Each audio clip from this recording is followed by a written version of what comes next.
Hey guys, guess who's back with another Croc deck? It's Drifty here, and today we're going to go over set 5 Crocodile. I know it's really early for set 5, but the sim's been on set 5 for like a week now, so I've had like a good bit of practice. I feel like this is what I'm comfortable going into set 5 with. And this is going to be a lot more of like a lazy video, not well edited, and it's only going to go over the deck list. So if you want like a more high quality thing going over Croc, wait, because I'm probably gonna put out like a higher quality video later into the set going over matchups and any edits I make to the deck. But anyways, here's the deck list. Starting out with our most basic curve, you have either 3-cost Doflamingo or Sentomaru or one of the Pacifistas. You're going second as your turn 2 play. It's pretty self-explanatory why you would want to set these up. Doflamingo basically sets up for your curve really perfectly, and if you already have like a really good curve in your hand, you can just place down Sentomaru turn 2. Going first, there's not a lot of things that can remove it, and if they do remove it, it's usually like a 4-cost something, and so they have to tap out their entire turn 2 to get rid of your Sentomaru. So it's not bad. Both are pretty viable turn 2s. I'd say I prefer Dofi because I feel more comfortable swinging with him if I have an extra Dawn on my 5 Dawn turn going first. But yeah, moving on. We have, for our 5-cost slot, for our turn 3 slots, we have Zeph, Basil Hawkins. Zeph was around in set 3, but I just wasn't tuned into him. Character's great. It's a 5-cost 6k body that bounces a 3-cost, and it has a trash 2 cards effect, but it's optional. You can set it up right with Dofi, like if you only want 3 out of the 5 cards you see with him, but it's really situational. But yeah, it's there. I've never used it though. He's really good though because you can bounce like a Parasparrow or like the Purple Zoro, and it also has like a 1k counter, so if you draw into it late, you can still trash it. Basil Hawkins is more of like a late game blocker, but if you have him like early, you can play him on turn 3. It's not what I'd recommend, but he's there if you have him. He's pretty useful late game though, as he's a blocker, and if you have 3 or less cards in hand, then you can draw a card and then he becomes a 6k, which is pretty good. You can replace X-Drake with him just to have like a 6k body. So you have like a natural 6k blocker that's always going to be 6k, and you can also swing with him, so it's a better like on curve. I'd say like you have Sentomaru to play on turn 3 as well. So like I'd say like putting that out instead of like an X-Drake tapping out with an entire 5 Dawn, like not super efficient, so I'd prefer the Basil Hawkins, but you can swap them with X-Drakes. Now for the 7-cost slot, I'm running Doflamingos. This is actually I edited my deck to be the deck that I'm bringing to my local because I do not have Soga Kings, but this is what the deck looks like normally.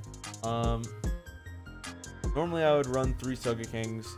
That's mostly because the meta is slightly centered around big bodies, and we have other better removal options like Red Rock.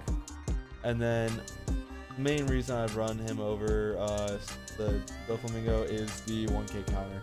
That just means he will never brick your hand. If you draw into him, you're not just like, oh no, I have to fucking cycle. Unless it's like on curve, because you really only want to play your 7 costs like on curve, to be honest.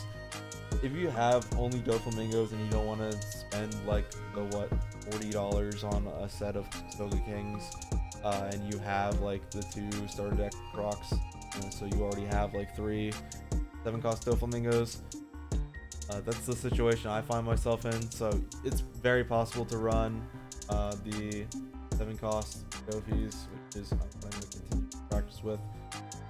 But yeah, it will definitely break your hand later in the game, but it is objectively better on curve being a 7k body over 6k and a 7-cost balance instead of a 6 cost. I mean, like, sand cycling is nice, but it's like you have Kaya, you have Sasaki now, so it's not super necessary. Next we have our bombs. I run 2 Kaido, 3 Dracul Mihawk. You can switch the numbers. I would just not run 6 bombs over 5. You can have 3 Kaido and 2 Mihawk, 2 Kaido, 3 Mihawk, and it just depends on like what you see at your local. If you see like purple Luffy, red purple Luffy, green, then you're gonna want to bring Mihawk. If you see like yellow, or red, I'd say bring more Kaido. But I have liked playing 3 Mihawk over 3 Kaido, so I don't know. I've also switched back and forth, so it doesn't matter. Either way, these are both pretty good cards, and when you see them on curve, it's kind of over for these hoes. Pacifista engine, we have obviously our Sentomarus, still running 3 6K Pacifistas and 2 blocker Pacifistas.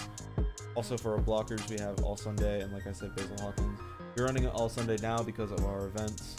So yeah, now let's get into events. 3000 Worlds, again, really good event. We're only running 3 this time around because we have Red Rock. Red Rock is a bottom deck any character. It's pretty fucking good.